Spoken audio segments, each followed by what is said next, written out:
इस निबंध के लेखक हैं श्री वैद्यनाथ मिश्र, नागार्जुन। पाठ को शुरू करने से पहले आइए थोड़ा सा पाठ के विषय में जान लेते हैं। जैसा कि पाठ के शीर्षक से हमें पता चलता है, हिमालय की बेटियां, तो लेखक इसमें हिमालय की बेटियों के बारे में बात कर रहे हैं। अब अगर हम देखें तो हिमालय एक पर्वत है और उसकी बेटियां थोड़ा सा समझ में नहीं आता। तो यहाँ पर लेखक ने हिमालय पर्वत को एक पिता के रूप में दर्शाया है और उनकी बेटियों के बारे में बताया है। अब अगर हिमालय पर्वत है तो उनकी बेटियां हैं नदियां। तो यहाँ पर उन्होंने हिमालय से निकलने वाली नदियों को उनकी बेटियों के रूप में दर्शाया है। इसमें उन्होंने हिमालय चूंकि एक पर्वत है तो उन्होंने उसका मानव के रूप में रूपांतरण किया है, अर्थात हिमालय का मानवीकरण किया है और साथ ही उससे निकलने वाली नदियों का भी मानवीकरण किया है। उन्होंने हिमालय से निकलने वाली नदियां जैसे गंगा, यमुना, सतलुज, इन सब का मानव के रूप में वर्णन किया है और ये बताया है या ये कल्पना की है कि ये सब मानव है, मनुष्य है और हिमालय इन सब नदियों का पिता है। ये सब नदियां उनकी बेटियां हैं। तो आइए अब पाठ को शुरू करते हैं। अभी तक मैंने उन्हें दूर से देखा था। बड़ी गंभीर, शांत, अपने आप में खोई हुई लगती थी। संभ्रांत महिला की भांति वे प्रतीत होती थी। उनके प्रति मेरे दिल में आदर और श्रद्धा के भाव थे। माँ और दादी, मौसी और मामी की गोद की तरह उनकी धारा में डुबकियां लगाया करता था। तो इस पहले पद में लेखक ने यही बताया है कि जब तक उन्होंने नदियों को दूर से देखा था अर्थात उनका उद्गम नहीं देखा था कि वे जहाँ से निकलती हैं वो उस स्थान को जब तक लेखक ने नहीं देखा था, तब तक वे यही सोचते थे कि नदियाँ कैसी हैं, गंभीर है, शांत है और किसी संभ्रांत मतलब होता है सुसंस्कृत महिला की तरह वे उन्हें लगती थी, क्योंकि लेखक ने नदियों को हमेशा मैदानी हिस्सों में देखा था और मैदानी भागों में नदियां शांति के साथ बहती हैं, उनमें कोई वेग आदि नहीं होता। जबकि जब यही नदियां पहाड़ों से निकलती हैं तो क्योंकि पहाड़ों के ऊबड़ खाबड़ रास्तों में से होकर गुजरती हैं और पहाड़ की ढाल से होते हुए उन्हें अपना रास्ता बनाना पड़ता है, उनका जल वेग के साथ गिरता है और किनारों से टकराकर अपने लिए मार्ग बनाता है, इसलिए वे कैसी अत्यधिक वेग के साथ वहां पर बहती हैं। लेकिन लेखक ने तो उन्हें अभी तक मैदानी हिस्सों में देखा था तो वे उन्हें गंभीर और शांत समझते थे। इसलिए वे कहते हैं कि उनके प्रति यानी कि नदियों के प्रति उनके दिल में यानी लेखक के दिल में बहुत अधिक आदर और श्रद्धा के भाव थे और जब भी वे नदियों में स्नान करते थे तो उन्हें ऐसा लगता था कि जैसे वे अपनी माँ, दादी, मौसी या मामी की गोद में आराम कर रहे हैं। फिर आगे वे लिखते हैं, परंतु इस बार जब मैं हिमालय के कंधे पर चढ़ा तो वे कुछ और रूप में सामने थी। मैं हैरान था कि यही दुबली पतली गंगा, यही यमुना, यही सतलुज समतल मैदानों में उतरकर विशाल कैसे हो जाती हैं। इनका उछलना, कूदना, खिलखिलाकर लगातार हंसते जाना, इनकी यह भाव भंगी, इनका यह उल्लास कहाँ गायब हो जाता है मैदान में जाकर। किसी लड़की को जब मैं देखता हूँ, किसी कली पर जब मेरा ध्यान अटक जाता है, तब भी इतना कौतूहल और विस्मय नहीं होता जितना कि इन बेटियों की बाल लीला देखकर। आगे लेखक बताते हैं कि जब उन्हें हिमालय पर्वत घूमने का मौका मिला, यानी वे हिमालय की तरफ जब ऊंचे पहाड़ों की तरफ घूमने गए तो उन्होंने क्या देखा? उन्होंने ये देखा कि जो गंगा नदी की दुबली पतली सी धारा उन्हें निकलती हुई पहाड़ों से निकलती हुई दिख रही है, वही मैदान में जाकर कैसी चौड़ी और शांत हो जाती है, इतनी विशाल हो जाती है। ये कैसे होती है? इनका उछलना, कूदना, लगातार खिलखिलाकर हंसते जाना, इनकी ये भाव भंगिमा, इनका उल्लास कहाँ गायब हो जाता है? मैदानों में जाकर। अर्थात जब पहाड़ों में नदियां निकलती हैं तो वे ऊंचे पहाड़ों से झरनों के रूप में, प्रपात के रूप में उछलती कूदती मचलती सी हमें दिखाई देती हैं और उनकी जलधारा बहुत पतली दिखती है और इतना वेग होता है उस जलधारा में कि यदि कोई कभी उनको देखे या अगर हम उनका मानवीकरण करें या उन्हें किसी मनुष्य के रूप में देखें तो हमें उनके जल का वेग ऐसा लगेगा जैसे कोई हंस रहा है। उस गिरते हुए जल में जो आवाज होती है वो ऐसा लगता है जैसे कोई हंस रहा है या फिर कोई चंचलता प्रदर्शित कर रहा है। लेखक आगे लिखते हैं कि जब वे किसी लड़की को देखते हैं या जब किसी सुंदर पुष्प की कली पे उनका ध्यान अटक जाता है तभी भी उन्हें इतना कौतूहल नहीं होता जितना कि उन्हें इन बेटियों की बाल लीलाएं देखकर। बेटियां कौन है? ये नदियां। और बाल लीलाएं क्यों कहा गया है? क्योंकि ये हिमालय से निकल रही है। जैसे कोई बालिका जब अपने पिता के घर में होती है या अपने बचपन के स्वरूप में होती है तो वे कितनी चंचल और कितनी चुलबुली और कितनी ज्यादा उसके अंदर क्षमताएं होती हैं, इतनी ज्यादा ऊर्जा होती है उसके अंदर। लेकिन जैसे जैसे वो बड़ी होती जाती है, वो बाल्यावस्था से युवावस्था में पहुंचती है तो धीरे धीरे उसकी बाल्यावस्था की चंचलता थोड़ी थोड़ी कम होती जाती है और उसमें गंभीरता आती जाती है। इसी तरह ये नदियां जो कि हिमालय से निकल ही रही है तो लेखक ऐसा मानते हैं कि ये अभी अपने पिता के घर में है और बाल स्वरूप में है, अर्थात छोटी बच्ची के रूप में है। तो लेखक कहते हैं कि जब वे इन नदियों को पर्वतों में देखते हैं तो इनकी चंचलता देखकर उन्हें बहुत ज्यादा विस्मय होता है, बहुत ज्यादा आश्चर्य होता है। इतना ज्यादा कि किसी नए पुष्प को देखकर या किसी नए व्यक्ति को देखकर जैसा हमें विस्मय होता है या आश्चर्य होता है, उससे भी कई गुना अधिक विस्मय उन्हें इन नदियों की चंचलता या इनकी बाल लीलाएं देखकर होता है। आगे बढ़ते हैं। कहाँ भागी जा रही है? वह कौन लक्ष्य है जिसने इन्हें बेचैन कर रखा है? अपने महान पिता का विराट प्रेम पाकर भी अगर इनका हृदय अतृप्त ही है तो वह कौन होगा जो इनकी प्यास मिटा सकेगा? बर्फ जली नंगी पहाड़ियां, छोटे छोटे पौधों से भरी घाटियां, बंधुर आदित्यकाएं, सरसब्ज उपत्यकाएं, ऐसा है इनका लीला निकेतन। खेलते खेलते जब ये जरा दूर निकल जाती हैं तो देवदार, चीड़, सरों, चिनार, सफेदा, कैल के जंगलों में पहुंचकर शायद इन्हें बीती बातें याद करने का मौका मिल जाता होगा। कौन जाने बुढ़ा हिमालय अपनी इन नटखट बेटियों के लिए कितना सिर धुनता होगा। बड़ी बड़ी चोटियों से जाकर पूछिए तो उत्तर में विराट मौन के सिवाय उनके पास और रखा ही क्या है। तो इससे पहले पैराग्राफ में लेखक ने नदियों की बाल लीला के बारे में हमें बताया था और अब वे बता रहे हैं कि जैसे कोई लड़की या कोई बालिका अपनी बाल्या अवस्था से किशोर अवस्था में जाती है, फिर वो यौवना अवस्था में जाती है, तो धीरे धीरे क्या होता है कि उसके अंदर अपने माता पिता या अपने भाई बहनों या अपने परिवारजनों के अलावा भी अन्य किसी के प्रेम को पाने की इच्छा पैदा होती है। वो विवाह करना चाहती है, अपने जीवन में आगे बढ़ना चाहती है। इसी तरह लेखक कहते हैं कि ये नदियां भी जो हिमालय में रहते हुए अपने बाल्यकाल में जीती हैं, तो वो कौन सा ऐसा लक्ष्य है या वो कौन है जिसके प्रेम को पाने के लिए ये अपने बाल्यावस्था को छोड़कर आगे की तरफ बढ़ रही हैं। इनके पिता कौन है? हिमालय है, जो कि इतने विराट है, इतने विशाल है और उनके इतने विशाल प्रेम को पाकर भी इनका हृदय हमेशा अतृप्त रहता है। अतृप्त रहता है मतलब कभी भी उसमें संतोष नहीं आता, कभी भी वो भरता नहीं, बेचैन रहता है। तो आखिर ऐसा कौन है जो कि इनकी इस प्यास को मिटा सकेगा या इनके इस प्रेम को पूर्ण करेगा? ऐसा वो कौन है?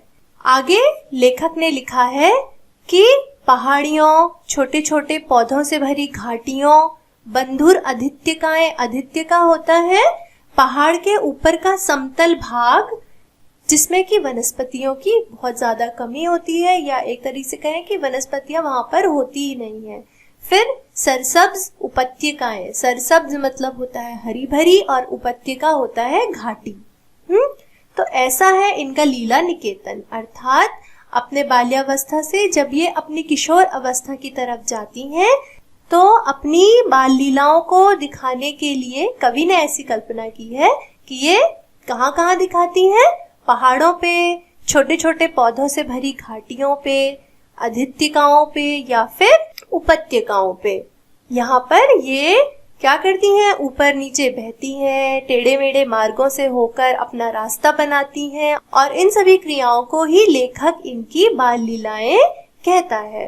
तो वे कहते हैं कि हिमालय की गोद से ये निकलती हैं, तब ये इनकी बाल्यावस्था होती है। फिर जब किशोरावस्था में जाती हैं तो पहाड़ों, घाटियों आदि में खेलते खेलते ये अपनी बाल लीलाएं दिखाती हैं। और फिर जब ये अपनी यौवना अवस्था में जाती हैं तो कहाँ पहुंच जाती हैं? देवदार, चीड़, सरों, चिनार, सफेदा यूकेलिप्टस, कैल आदि के जंगलों में पहुंच जाती हैं। और तब कभी जाकर शायद इन्हें अपनी बीती हुई बातें यानी अपना बचपन याद आता होगा। और फिर आगे क्या लिखा है? कौन जाने बुढ़ा हिमालय अपनी इन नटखट बेटियों के लिए कितना सिर धुनता होगा। जैसे जब किसी भी कन्या का या किसी भी लड़की का विवाह हो जाता है तो उसके विवाह के बाद उसके माता पिता के घर में बहुत शांति छा जाती है और उसके माता पिता हमेशा अपनी बेटी की चिंता में लगे रहते हैं कि हमारी बेटी कैसी होगी, उसके क्या हाल होंगे, है ना। तो इसी प्रकार क्योंकि ये सारी नदियां हिमालय की बेटियां हैं, तो जब ये हिमालय को छोड़कर आगे बढ़ जाती हैं तो इनका पिता बूढ़ा हिमालय अपनी इन नटखट बेटियों के लिए हमेशा परेशान रहता होगा या इनकी हमेशा चिंता करता होगा। यहाँ पर हम आपको फिर से बता दें कि लेखक ने हिमालय को नदियों का पिता और नदियों को हिमालय की बेटी बनाया है। उन्होंने इन सब का मानवीकरण किया है। फिर उसने लिखा है कि हिमालय की बड़ी बड़ी चोटियों से अगर कोई जाके पूछे तो उसके उत्तर में उन्हें एक विशाल मौन यानी कि शांति के अलावा और कुछ नहीं मिलेगा। वो इसका कोई जवाब नहीं दे सकते।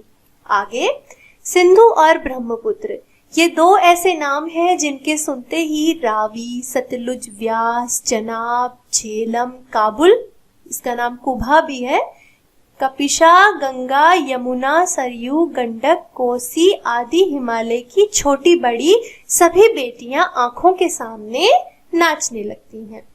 वास्तव में सिंधु और ब्रह्मपुत्र स्वयं कुछ नहीं है। दयालु हिमालय के पिघले हुए दिल की एक एक बूंद न जाने कब से इकट्ठा होकर इन दो महानदों के रूप में समुद्र की ओर प्रवाहित होती रही है।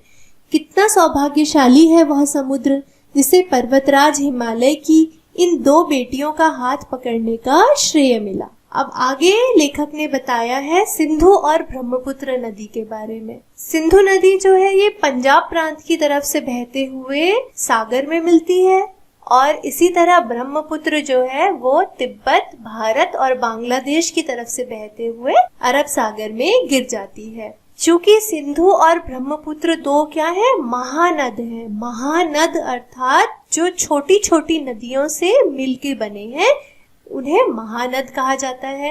तो इन दो नदियों के नाम को सुनते ही हमें रावी, सतलुज, व्यास, चनाब, झेलम, काबुल, कपिशा, गंगा, यमुना, सरयू, गंडक, कोसी हिमालय की इन सभी बेटियों की याद आती है, क्योंकि सिंधु और ब्रह्मपुत्र स्वयं में कुछ भी नहीं है। इनका निर्माण कैसे हुआ है? दयालु हिमालय के पिघले हुए दिल की एक एक बूंद, अर्थात दयालु हिमालय का दिल क्या है? हिमालय का दिल क्या है? हिमालय का दिल है उसमें जमी हुई बर्फ। हिमालय में जो बर्फबारी लगातार होती रहती है वही बर्फ की कणें या बर्फ की बूंदें धीमे धीमे पानी के रूप में पिघलती हैं, एक एक बूंद जमा होती है और उसके बाद फिर क्या होता है? ये दो महानद तैयार होते हैं।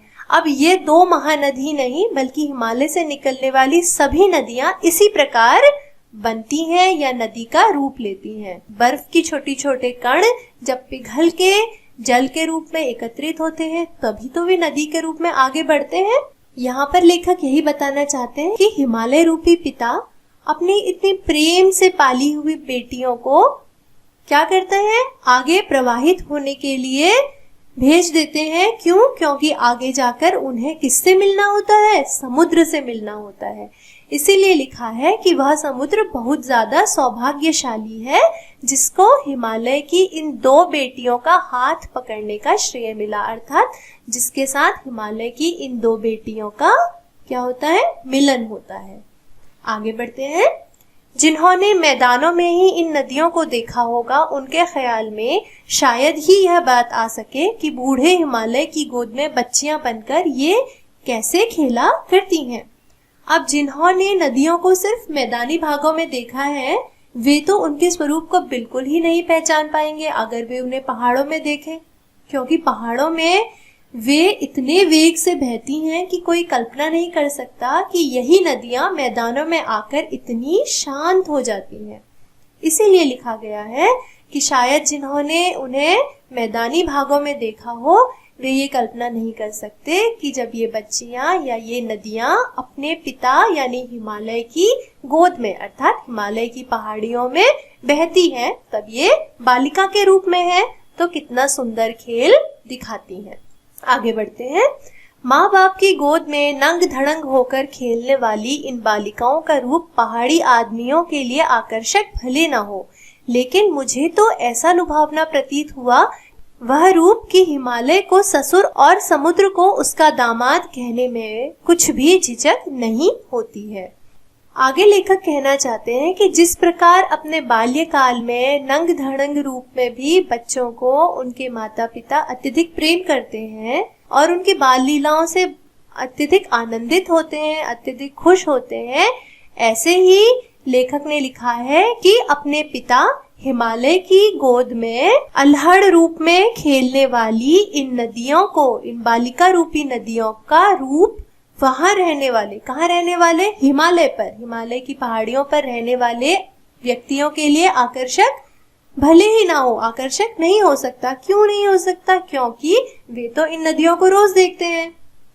अब जो लेखक हैं वे तो मैदानी भाग से पर्वतीय भाग में पहुंचे हैं तो वहां वो नदियों का अलग ही स्वरूप देख रहे हैं, लेकिन पर्वतीय भाग में रहने वाले लोगों ने तो सदा ही उन नदियों को उसी रूप में देखा है कि वे चंचल हैं, अत्यधिक वेग के साथ बहती हैं, खिलखिलाकर हंसती हैं, तो इसलिए वहां रहने वाले लोगों के लिए वो रूप बिल्कुल भी लुभावना भले ही नहीं होगा, लेकिन लेखक को वो रूप इतना अधिक लुभावना प्रतीत होता है कि वे समुद्र को इन नदियों का पति अर्थात हिमालय का दामाद कहते हैं और हिमालय को समुद्र का श्वसुर अर्थात इन नदियों का पिता कहते हैं और इसमें उन्हें कोई भी झिझक नहीं होती है। आगे लेखक ने लिखा है, कालिदास के विरही यक्ष ने अपने मेघदूत से कहा था, वेत्रवती बेतवा नदी को प्रेम का प्रतिदान देते जाना, तुम्हारी वह प्रेयसी तुम्हें पाकर अवश्य ही प्रसन्न होगी। यह बात इन चंचल नदियों को देखकर मुझे अचानक याद आ गई और सोचा कि शायद उस महाकवि को भी नदियों का सचेतन रूपक पसंद था। दरअसल जो भी कोई नदियों को पहाड़ी घाटियों और समतल आंगनों के मैदानों में जुदा जुदा शक्लों में देखेगा वह इसी नतीजे पर पहुंचेगा। अब मानवीकरण की ये परंपरा लेखक ने ही अपने लेख में शुरू नहीं करी है, ये परंपरा काफी पुराने समय से चली आ रही है। कब से? महाकवि कालिदास के समय से। महाकवि कालिदास ने जो अपना एक महाकाव्य लिखा था मेघदूत, मेघदूत में उन्होंने यक्ष और यक्षिणी उन दोनों को मिलाने के लिए मेघ यानी बादलों को दूत के रूप में दर्शाया था। उसमें ये दिखाया गया था कि यक्ष जो है वो अपनी यक्षिणी को संदेश भेजते हैं और इस कार्य के लिए वे मेघ यानी बादलों को अपना दूत बनाते हैं। वो बादलों से कहते हैं कि तुम मेरा संदेश लेकर यक्षिणी के पास जाओ।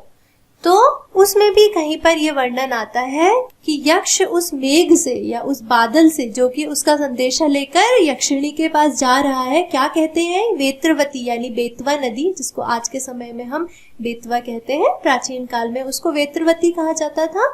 तो उस नदी को अपने प्रेम का प्रतिदान देते जाना, अर्थात तुम वेत्रवती नदी को अपने प्रेम का प्रतिदान यानी वर्षा देते हुए जाना, क्योंकि तुम्हारी वह प्रेयसी तुम्हें पाकर अवश्य ही प्रसन्न होगी। अर्थात जब तुम वर्षा रूपी जल उस नदी में दोगे या वहां पर तुम वर्षा करोगे तो तुम्हारी वो प्रेयसी यानी वेत्रवती नदी, क्योंकि वो तुमसे बहुत ज्यादा प्रेम करती है, तो वो बहुत खुश हो जाएगी या वो बहुत प्रसन्न हो जाएगी। तो लेखक कहते हैं कि जिस तरह कालिदास ने वेत्रवती नदी के प्रति मेघ यानी बादलों के प्रेम को प्रदर्शित किया था, उसी तरह यही बात इन चंचल नदियों को देखकर उन्हें याद आती है कि महाकवि कालिदास को भी शायद नदियों का सचेतन रूपक पसंद था। सचेतन मतलब देखिए दो रूप होते हैं, एक होता है अचेतन, एक होता है सचेतन। अचेतन मतलब अ मतलब नहीं और चेतन मतलब होता है चेतना, जिसके अंदर चेतना ना हो, जिसके अंदर प्राण ना हो, अर्थात हम नदी, पर्वत, जंगल या तो इन्हें निर्जीव मान लें, और या फिर एक होता है सचेतन रूप की स मतलब साथ और चेतना मतलब चेतना यानी कि प्राण, तो दूसरा होता है सचेतन रूप। तो वे कहते हैं कि प्राचीन काल में भी शायद कालिदास जैसे कवियों को इन नदियों का या जिनको लोग निर्जीव मान सकते हैं उनका चैतन्य रूप ही पसंद था, उनके अंदर प्राण ही पसंद थे, इसीलिए उन्होंने इन नदियों को सचेतन रूप में अपने काव्य में प्रदर्शित किया है। तो फिर कवि कहते हैं कि जो भी व्यक्ति पहाड़ी घाटियों और समतल आंगन के मैदानों में इन नदियों को अलग अलग शक्लों में देखेगा, वो इसी नतीजे पर पहुंचेगा कि इनका कैसा रूप अच्छा है,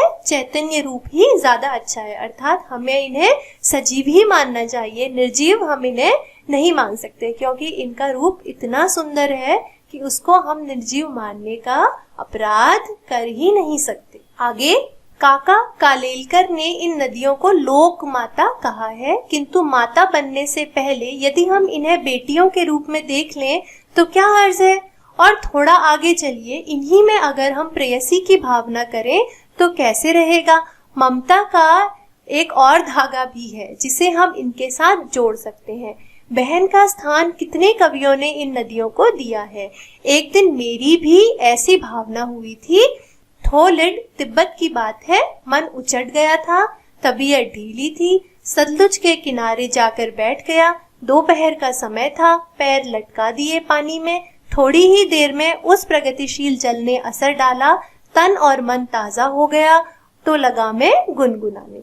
इस अंतिम पद में लेखक ने ये कहा है कि केवल पुराने समय के कवियों ने ही इनका मानवीकरण नहीं किया, नए समय के कवि भी इनका मानवीकरण करते हैं। तो उसी के रूप में उन्होंने बताया है कि काका कालेलकर ने भी इन नदियों को क्या कहा है, लोक माता। लोक मतलब संसार और माता मतलब जो माँ है, जो जननी है, अर्थात संसार की जननी नदी है। क्यों है? क्योंकि हम देखते हैं कि मानव ने जब प्रारंभिक समय से भी विकास किया तो जल ही उसका जीवन रहा है। एक नारा भी आता है, ये जल ही जीवन है, अर्थात जहाँ जल नहीं है वहाँ जीवन नहीं है। पृथ्वी में जीवन क्यों है? क्योंकि यहाँ पर पानी की अधिकता है, पानी है लोगों के लिए, इसीलिए यहाँ पर जीवन है।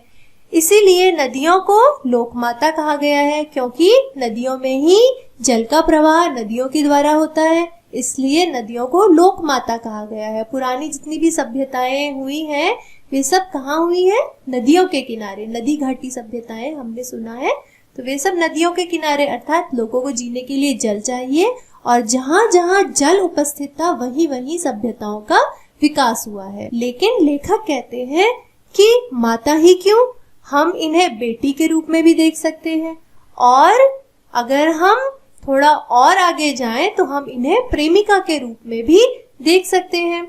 और ममता का एक और स्वरूप भी है जो हम इनको दे सकते हैं, वो है बहन का स्वरूप।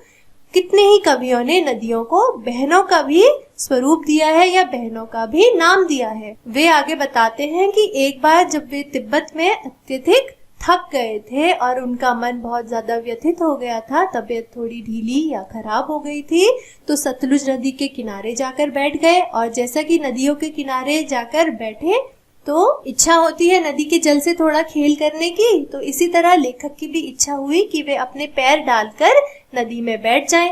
वे नदी के किनारे पैर डालकर बैठ गए और थोड़ी ही देर में उस प्रगतिशील नदी ने या उस प्रगतिशील जल ने बहते, प्रगतिशील मतलब प्रगति मतलब आगे बढ़ने वाला, प्रगतिशील मतलब आगे बढ़ने वाला, तो उस आगे बढ़ते हुए जल ने असर डाला और उनका मन ताजा हो गया, उनकी सारी व्यथा दूर हो गई। और जब उनकी सारी व्यथा दूर हो गई तो वे भी गीत गाने लगे। अब वे क्या गीत गाने लगे? जय हो सतलुज बहन तुम्हारी, लीला अचरज बहन तुम्हारी, हुआ मुदित मन हटा खुमारी, जाऊं मैं तुम पर बलिहारी। तुम बेटी यह बाप हिमालय, चिंतित पर चुपचाप हिमालय, प्रकृति नटी के चित्रित पट पर, अनुपम अद्भुत छाप हिमालय, जय हो सतलुज बहन तुम्हारी। तो जब नदी के जल में पैर डालने पर लेखक की सारी व्यथा या सारा कष्ट दूर हो गया, तो उन्होंने नदी को किस रूप में देखा? अपनी बहन के रूप में। और उन्होंने उनके ऊपर एक कविता लिखी। क्या लिखी?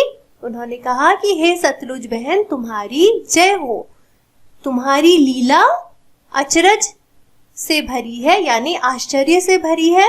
तुम्हारे जल में पैर डालते ही मेरा मन मुदित हो गया, मुदित मतलब प्रसन्न हो गया, और हटा खुमारी, और मेरे सारे दुख या मेरी सारी खुमारी या मेरा सारा क्लेश मिट गया।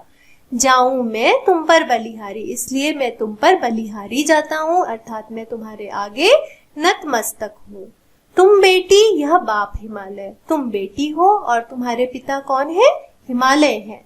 चिंतित पर चुपचाप हिमालय, और हिमालय सदैव तुम्हारे लिए, क्योंकि तुम उनकी पुत्री हो तो इसलिए वे सदैव तुम्हारे लिए चिंतित तो रहते हैं, लेकिन वे शांत हैं या वे चुप हैं। प्रकृति नटी के चित्रित पट पर, अनुपम अद्भुत छाप हिमालय।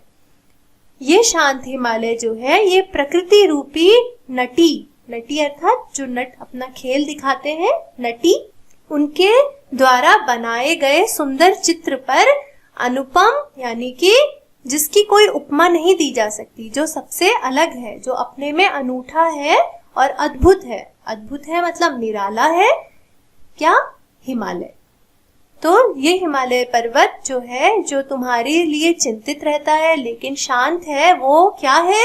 प्रकृति रूपी नटी के द्वारा बनाए गए चित्र पर एक अनुपमेय और सुंदर निराली छाप के रूप में स्थित है, या छाप के रूप में दर्शाया गया है।